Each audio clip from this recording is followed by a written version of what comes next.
ನಮಸ್ಕಾರ ನನ್ನ ಪ್ರೀತಿಯ ವೀಕ್ಷಕರೇ, ನಮ್ಮ ಸುನಿ ಇನ್ಫೋಬೈಟ್ಸ್ ಕುಟುಂಬಕ್ಕೆ ಆರ್ಥಿಕ ಸುಸ್ವಾಗತ. ವೀಕ್ಷಕರೇ, ಮಹಾಭಾರತದ ಅತ್ಯಂತ ದುರಂತ ನಾಯಕ ಯಾರು ಅಂತ ಕೇಳಿದ್ರೆ ಹೆಚ್ಚಿನವರು ಒಂದೇ ಹೆಸರು ಹೇಳ್ತಾರೆ. ಆ ಹೆಸರೇ ಕರ್ಣ. ವೀಕ್ಷಕರೇ, ಒಂದು ಯುಗದಲ್ಲಿ ದೇವತೆಗಳನ್ನೇ ನಡುಗಿಸಿದ್ದ ಭಯಾನಕ ಅಸುರನಾಗಿದ್ದ ಎಂಬ ಮಾತು ಕೆಲವು ಪುರಾಣಗಳ ವ್ಯಾಖ್ಯಾನಗಳಲ್ಲಿ ಕಂಡುಬರ್ತವೆ.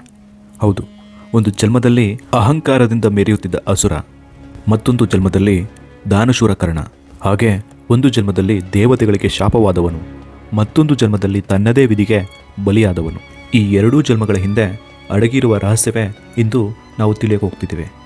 ಇದು ಸಾಮಾನ್ಯ ಕಥೆಯಲ್ಲ ವೀಕ್ಷಕರೇ. ಕರ್ಮ, ಅಹಂಕಾರ, ವಿಧಿ ಮತ್ತು ಧರ್ಮದ ನಡುವೆ ನಡೆದ ಸಾವಿರಾರು ವರ್ಷಗಳ ಮಹಾಸಂಗ್ರಾಮದ ಕಥೆ.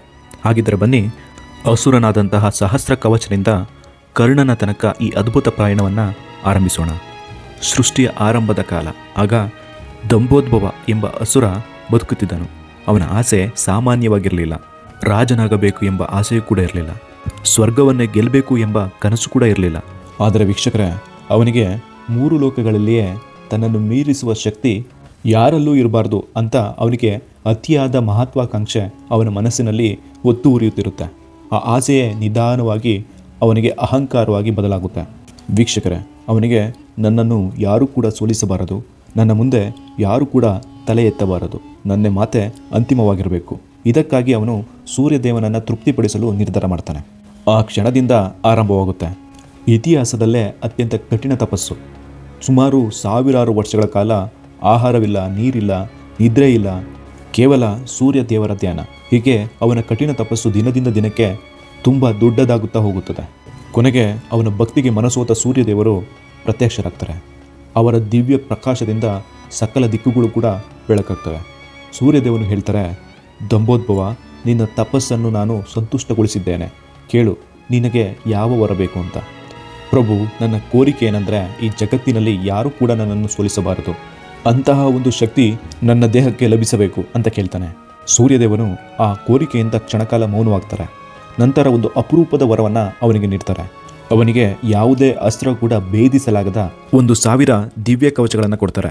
ತುಂಬ ಆಶ್ಚರ್ಯವಾಗುತ್ತೆ. ಯಾಕಂದರೆ ಇದುವರೆಗೂ ಯಾರಿಗೂ ಕೂಡ ಆ ವರ ಸಿಕ್ಕಿರೋದಿಲ್ಲ.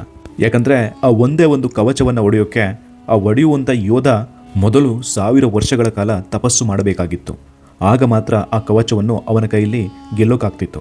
ಇದಾದ ನಂತರ ದಂಬೋದ್ಭವನು ಹೊಸ ಹೆಸರಿನಿಂದ ಪರಿಚಿತನಾಗ್ತಾನೆ. ಆ ಹೆಸರೇ ಸಹಸ್ರ ಕವಚ, ಅಂದರೆ 1000 ಕವಚಗಳನ್ನು ಹೊಂದಿರುವವನು ಅಂತ. ಆದರೆ ಅಪಾರ ಶಕ್ತಿ ಸಿಕ್ಕಾಗ ಅವನಲ್ಲಿ ವಿನಯ ಬೆಳೆಯಲಿಲ್ಲ, ಅಹಂಕಾರವೇ ಬೆಳೆದಿತ್ತು. 3 ಲೋಕಗಳ ಮೇಲೆ ಅವನ ಹಿಡಿತ ಸಾಧಿಸಲು ಪ್ರಯತ್ನ ಮಾಡ್ತಾನೆ. ದೇವತೆಗಳ ಮೇಲೆ ದಾಳಿ, ಋಷಿಗಳ ತಪಸ್ಸು ಮತ್ತು ಯಜ್ಞಗಳ ಮೇಲೆ ದಾಳಿ ಮಾಡ್ತಾನೆ. ಸ್ವರ್ಗದ ಮೇಲೆ ನಿರಂತರ ಯುದ್ಧ ಮಾಡ್ತಾನೆ. 3 ಲೋಕಗಳಲ್ಲೂ ಭಯವೇ ಕೂಡ ಆವರಿಸಿರುತ್ತೆ. ಇಂದ್ರನಂಥ ದೇವತೆಗಳಿಗೂ ಕೂಡ ಅವನನ್ನು ಎದುರಿಸೋಕೆ ಧೈರ್ಯ ಇರಲಿಲ್ಲ. ಎಷ್ಟೇ ಯುದ್ಧ ಮಾಡಿದರೂ ಕೂಡ ಅವನು ಒಂದು ಕವಚ ಕೂಡ ಏನೂ ಆಗ್ತಿರ್ಲಿಲ್ಲ. ದೇವತೆಗಳು, ಋಷಿಗಳು, ಗಂಧರ್ವರು ಎಲ್ಲರೂ ಕೂಡ ಅವನ ಮುಂದೆ ಸೋತೋಗ್ತಾರೆ. ಆಗ ಎಲ್ಲರೂ ಕೂಡ ಸೇರಿ ಒಂದು ತೀರ್ಮಾನ ಮಾಡ್ತಾರೆ. ಮಹಾವಿಷ್ಣುವಿನ ಬಳಿ ಹೋಗಿ, ಪ್ರಭು, ಇನ್ನು ನಮ್ಮಿಂದ ಸಾಧ್ಯವಾಗುತ್ತಿಲ್ಲ, ಧರ್ಮವನ್ನು ರಕ್ಷಿಸಿ ಅಂತ ಪ್ರಾರ್ಥನೆ ಮಾಡ್ತಾರೆ. ಈ ಪ್ರಾರ್ಥನೆಯನ್ನು ಕೇಳಿದ ಮಹಾವಿಷ್ಣು ಒಂದು ಅದ್ಭುತ ನಿರ್ಧಾರ ಮಾಡ್ತಾರೆ. ಯಾಕಂದ್ರೆ ಅವನನ್ನು ಸೋಲಿಸೋದು ಈ ತ್ರಿಮೂರ್ತಿಗಳಿಂದಲೂ ಕೂಡ ತುಂಬ ಕಷ್ಟವಾದ ಕೆಲಸ ಅಂತ. ಆಗ ಮಹಾವಿಷ್ಣುವು ತನ್ನ ನೆರಳಿಗೆ ಜೀವವನ್ನು ಕೊಟ್ಟು ನರ ಮತ್ತು ನಾರಾಯಣ ಎಂಬ ಜೋಡಿ ಮಹರ್ಷಿಗಳ ರೂಪದಲ್ಲಿ ಅವತಾರ ಮಾಡ್ತಾರೆ. ಆದರೆ ಅವರಿಗೆ ಒಂದು ದೊಡ್ಡ ಸಮಸ್ಯೆ ಎದುರಾಗಿರುತ್ತೆ. ಸಹಸ್ರ ಕವಚನ ಪ್ರತಿಯೊಂದು ಕವಚಕ್ಕೂ 1000 ವರ್ಷಗಳ ತಪಸ್ಸು ಬೇಕೇ ಬೇಕಾಗಿರುತ್ತೆ. ಇಂತಹ ಒಂದು ದೊಡ್ಡ ಸಮಸ್ಯೆಯನ್ನು ಹೇಗೆ ಬಗೆಹರಿಸೋದು ಅಂತ ಮಹಾವಿಷ್ಣುಗೆ ತುಂಬ ಚಿಂತೆಯಾಗುತ್ತೆ. ಪ್ರಜಾಪತಿಯಾದಂತಹ ಮಹಾವಿಷ್ಣುವಿಗೂ ಕೂಡ ಒಂದು ಕ್ಷಣ ಚಿಂತೆಗೀಡಾಗ್ತಾರೆ. ಹಾಗಾದರೆ 1000 ಕವಚಗಳನ್ನು ಒಡೆಯೋದು ಹೇಗೆ, ಅಸುರನನ್ನು ಸಂಹಾರ ಮಾಡೋದು ಹೇಗೆ? ಅಲ್ಲೇ ಹುಟ್ಟುತ್ತೆ ಒಂದು ದಿವ್ಯ ಯೋಜನೆ. ಮಹಾವಿಷ್ಣುವು ಒಂದು ಅದ್ಭುತ ಯೋಜನೆಯಿಂದ ತನ್ನ ನೆರಳಿಗೆ ಜೀವವನ್ನು ಕೊಟ್ಟು ತಾನು ಕೂಡ ನಾರಾಯಣನಾಗಿ ಹುಟ್ಟಿರ್ತಾರೆ. ಈ ನರನಾರಾಯಣರು ಒಂದೊಂದು ಬಾರಿ ಒಬ್ಬೊಬ್ಬರಾಗಿ ಅವನ ಮೇಲೆ ಯುದ್ಧಕ್ಕೆ ಹೋಗ್ತಾರೆ. ಒಬ್ಬರು ಯುದ್ಧ ಮಾಡುತ್ತಿರುವಾಗ ಇನ್ನೊಬ್ಬರು ಕೂಡ 1000 ವರ್ಷಗಳ ಕಾಲ ತಪಸ್ಸು ಮಾಡ್ತಿರಬೇಕು. ಆ ಸಮಯದಲ್ಲಿ ನಾರಾಯಣನು ಆ ಅಸುರನೊಂದಿಗೆ ಯುದ್ಧ ಮಾಡ್ತಿರ್ತಾರೆ. ನಂತರ ನರನು ಬಂದು ತಪಸ್ಸಿನ ಶಕ್ತಿಯಿಂದ ಒಂದು ಕವಚವನ್ನು ಹೊಡೆಯುತ್ತಿರ್ತಾನೆ. ಒಬ್ಬರಾದ ಮೇಲೆ ಒಬ್ಬರು 1000 ವರ್ಷಗಳ ಕಾಲ ತಪಸ್ಸು ಮಾಡ್ತಾ ಇರ್ತಾರೆ.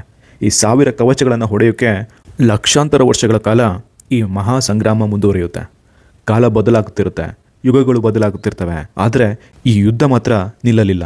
ಕೊನೆಗೆ ಸಹಸ್ರ ಕವಚನ ಬಹುತೇಕ ಎಲ್ಲ ಕವಚಗಳು ಒಡೆದೋಗಿರ್ತವೆ. ಆದರೆ ಒಂದೇ ಒಂದು ಕವಚ ಅವನಲ್ಲಿರುತ್ತೆ. ಅವನ ಮನಸ್ಸಿನಲ್ಲಿ ಆಗ ಭಯ ಹುಟ್ಟುತ್ತೆ. ಇನ್ನೂ ನನ್ನ ಅಂತ್ಯ ಸಮೀಪಿಸಿದೆ ಅಂತ ಅವನು ಅಂದ್ಕೋತಾನೆ. ಆ ಕ್ಷಣದಲ್ಲಿ ವೀಕ್ಷಕರೇ ಅವನ ಮೇಲೆ ಯುದ್ಧ ಮಾಡುವ ಸರದಿ ನರನದ್ದಾಗಿರುತ್ತೆ. ಆ ನರನು ಅತ್ಯಂತ ಭಯಂಕರ ಕೋಪಿಷ್ಟನಾಗಿ ಅವನ ಮೇಲೆ ಯುದ್ಧ ಮಾಡ್ತಿರ್ತಾನೆ. ಇನ್ನೇನು ಆ ಸಹಸ್ರ ಕವಚ ಸೋತೇ ಬಿಟ್ಟನು ಅನ್ನುವಷ್ಟರಲ್ಲೇ ಅವನು ಒಂದು ಉಪಾಯ ಮಾಡ್ತಾನೆ.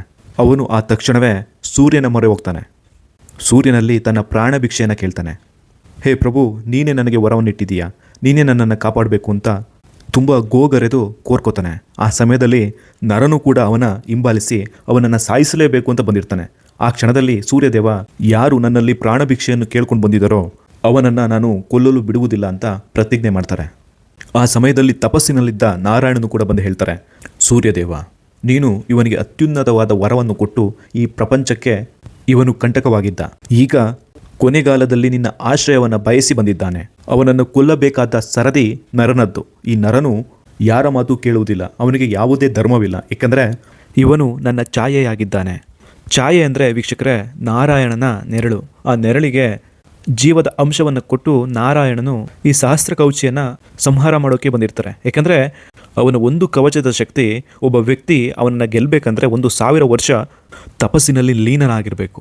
ಆ ತಪಸ್ಸು ಮುಗಿದರೂ ಕೂಡ ಅವನು ಒಂದೇ ಒಂದು ಕವಚವನ್ನು ಮಾತ್ರ ಭೇದಿಸೋಕೆ ಆಗುತ್ತೆ. ಈ ಸಂದರ್ಭದಲ್ಲೇ ನಾರಾಯಣನು ತನ್ನ ನೆರಳಿಗೂ ಕೂಡ ಶಕ್ತಿಯನ್ನು ಕೊಟ್ಟು ಅವರ ಮೇಲೆ ಯುದ್ಧವನ್ನು ಮಾಡಿದ್ದು.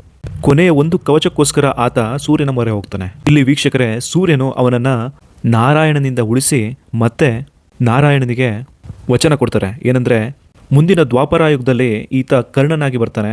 ನಿಮ್ಮ ನರನ ಪ್ರತಿಜ್ಞೆ ಆ ಯುಗದಲ್ಲಿ ಪೂರ್ತಿಯಾಗುತ್ತೆ ಅಂತ ಹೇಳ್ತಾರೆ. ವೀಕ್ಷಕರೇ ಇಲ್ಲಿ ನರ ಅಂದರೆ ಯಾರು ಗೊತ್ತಾ?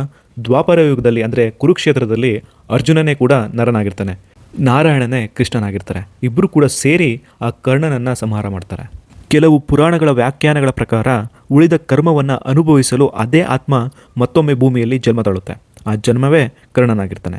ಈ ಬಾರಿ ಅವನು ಅಸುರನಾಗಿರಲ್ಲ, ಮಾನವನಾಗಿ ಹುಟ್ಟಿರ್ತಾನೆ. ಸೂರ್ಯನ ವರಪ್ರಸಾದದಿಂದ ಹುಟ್ಟಿರೋದ್ರಿಂದ ಆತ ಸದ್ಗುಣವಂತನಾಗಿರ್ತಾನೆ. ಸೂರ್ಯದೇವರ ಆಶೀರ್ವಾದ ಅವನನ್ನು ಮತ್ತೆ ಕಾಪಾಡುತ್ತಿರುತ್ತೆ.